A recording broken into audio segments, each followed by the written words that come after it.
Hello, everyone. My name is Gregory, and this is The View from Out Here. Today, I want to talk about how we use language and how the words we use affects our politics and our ability to communicate clearly. In 2010, the Republican Party was able to do a pretty convincing sweep of local governments across the country, in addition to taking over the House of Representatives. They were able to do that through a maze of deceptive changes to the language we use in debating the issues facing us. A perfect example of what I mean is the new term the Republican Party has been able to interject into our daily language.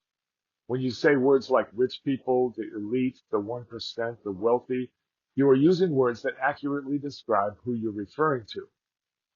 Because our economy works the way it does, accurate words are carrying a negative connotation for Republicans.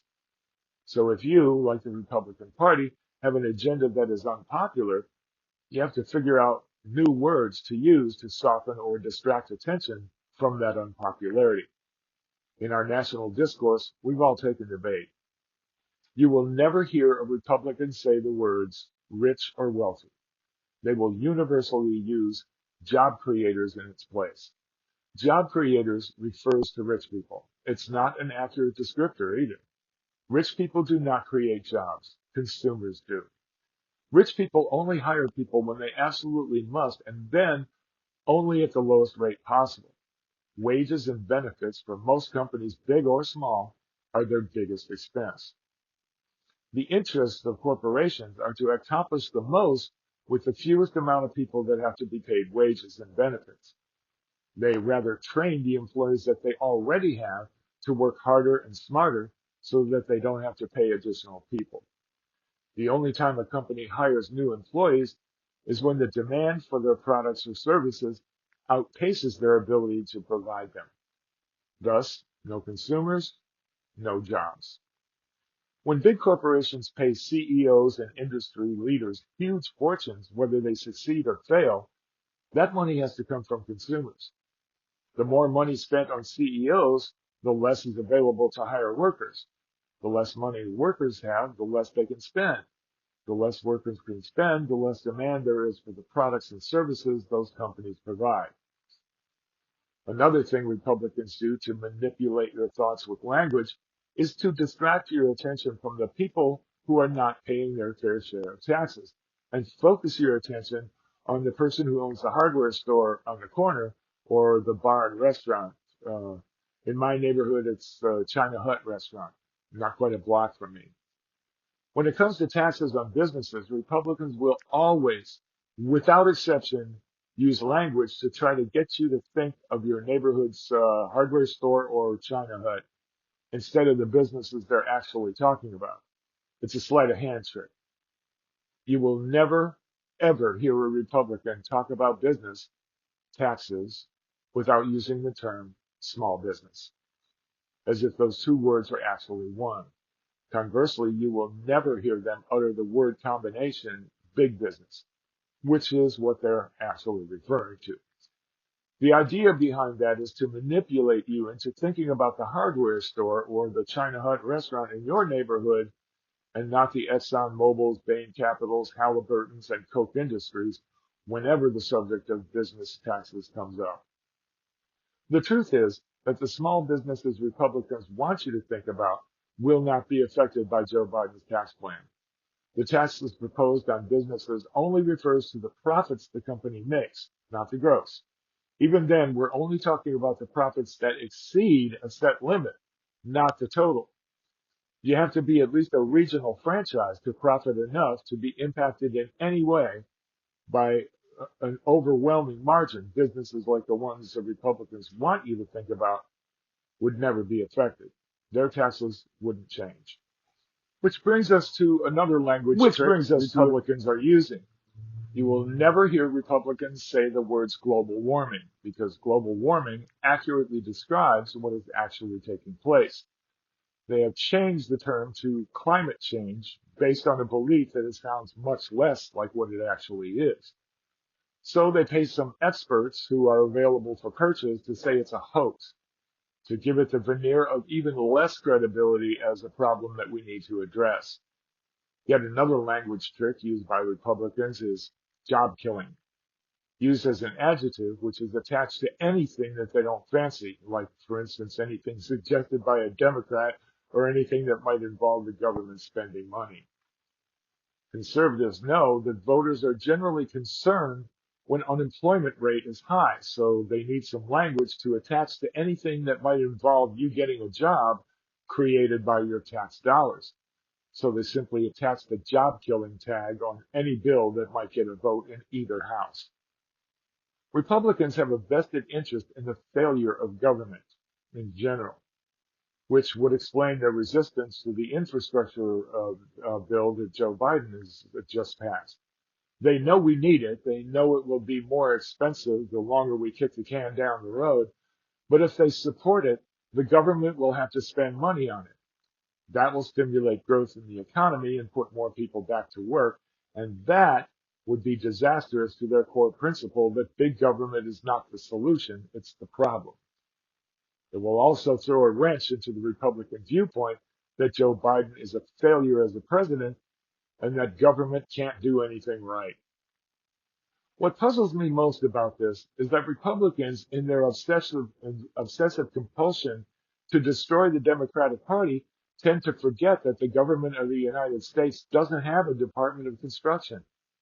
The money that will be used to repair and update our infrastructure is going to have to be given to private sector businesses that do construction work. Wouldn't that help the very people they represent? Republicans applied the job killing adjective to Obamacare too. First of all, the actual name of the bill they are referring to is the Affordable Care Act.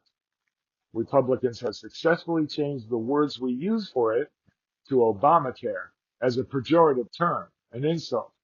They were sure that it would fail miserably, and they wanted to make sure that you knew that it was Obama's fault. Even Democrats are using it now. It also serves to distract attention from what the law actually does. It makes health care more affordable. By changing the name to Obamacare, not only do they denigrate what it is by using what they intended to be a condescending remark, it also removes the word affordable from the discussion, which is the whole intent of the bill to begin with. Duh. This particular trick has been so effective that most people familiar with Obamacare do not realize that the term refers to the Affordable Care Act, which gave late-night comedian talk show circuit some pretty good material to illustrate how many American voters, or how illiterate so many American voters are. I think it was Winston Churchill who once said, the best argument against democracy is 5 minutes with the average voter. The Republican Party has been far and away the most adept at confusing voters to favor their own worldview. They know that their hostile view of government is not shared by most voters, so arguing the merits of their agenda is a waste of time because they already know it's unpopular. People who are accustomed to having freedom generally don't like authoritarianism all that much. I mean, the government of the U.S. is authoritarian enough as it is. But at least we can count on the law and the courts to protect our rights against authoritarian tyranny. That's why the current makeup of the Supreme Court is such a threat to democracy. They have already taken steps to set up the law to allow an authoritarian dictator like Donald Trump to literally walk in and take over. He's going to try it again this year. Mark my words. Okay, back to Obamacare. I wasn't finished with that yet. Sorry. The Affordable Care Act didn't kill jobs. The government doesn't have a Department of Medical Insurance. There were something like 30 million new customers for private sector insurance companies and HMOs. How are they supposed to handle such an influx of customers without hiring more workers is beyond my understanding. How are doctors, nurses, and health industry administrators expected to be able to handle all the new people who are now going to have access to preventive care and primary care physicians? These are all private sector jobs. It's the same thing with President Biden's infrastructure bill. The United States government doesn't have a Department of Construction. All that work is going to have to be done by private sector companies hiring more people to meet the demands created by the need for remodeling our entire infrastructure. Those are all private sector jobs. Why on earth would the Republican Party want to kill it?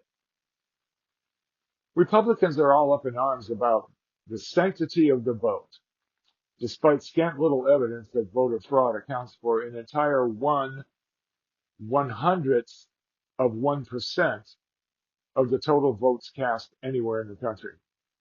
They imagine that voter fraud is rampant and that voter fraud changes the outcomes of elections, notwithstanding the fact that Republicans have taken this very matter to various U.S. courts 59 times in the last 8 years, and every last one of them said, show me some evidence. And they couldn't do it because there wasn't any. I think we can safely say that Republicans are wrong about the sanctity of the vote. It was an illusion from the start. But these new laws themselves tend to surgically eliminate precise voting demographics, like anyone that generally tends to vote for Democrats, like specific types of ID that targeted demographics would probably not have, like a passport or a gun license.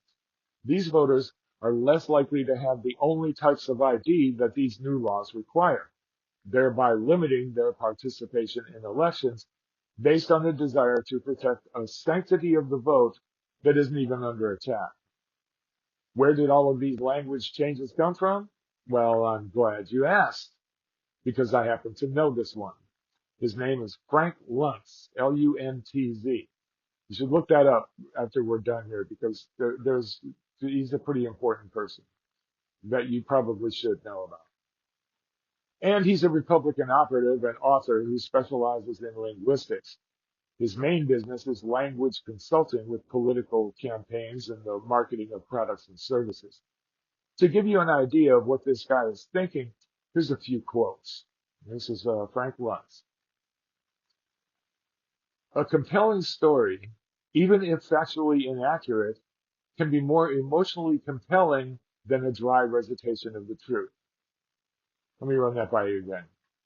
A compelling story, even if factually inaccurate, can be more emotionally compelling than a dry recitation of the truth.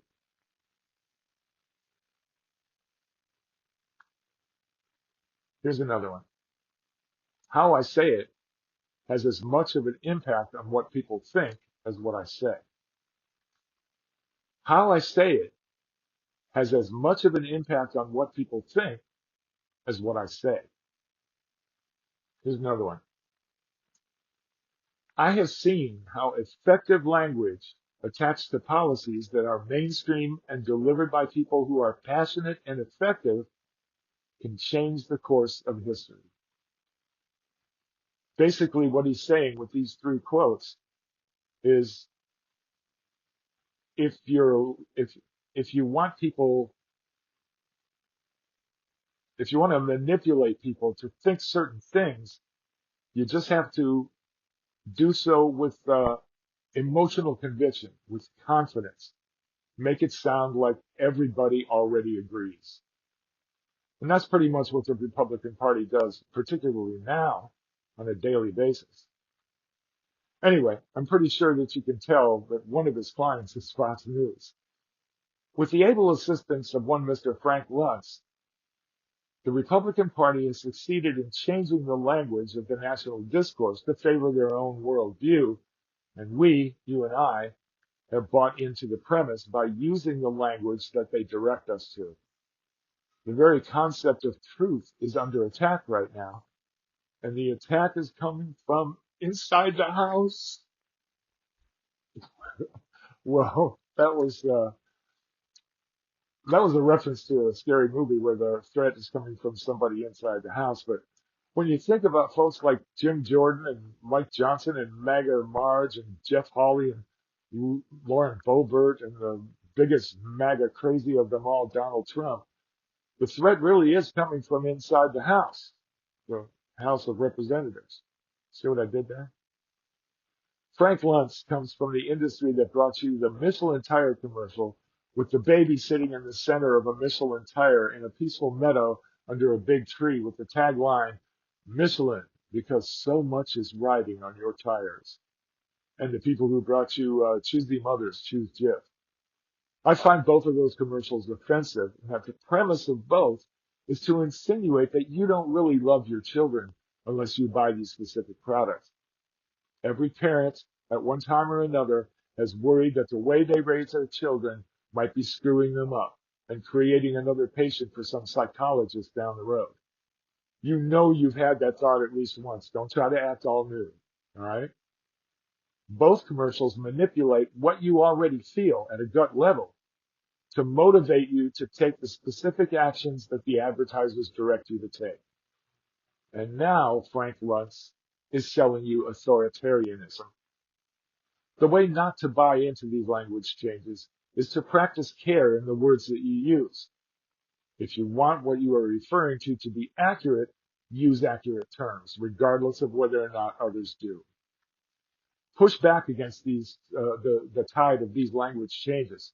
Use the words you know to be true, regardless of what Frank Luntz or the Republican Party tell you to do. Frank Luntz is not your boss, and he's not your English teacher either.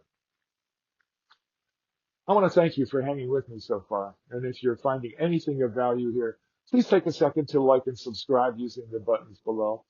And don't forget about my books, Basic Video Production, Everything You Need to Know to Make Video Like a Professional, and my childhood memoir, Searching for Saint Germain, The True Story of a Gay Catholic Orphan. You'll find links to both books in the description below. Meanwhile, my name is Gregory, and this has been The View from Out Here. Thanks for being here. Much love.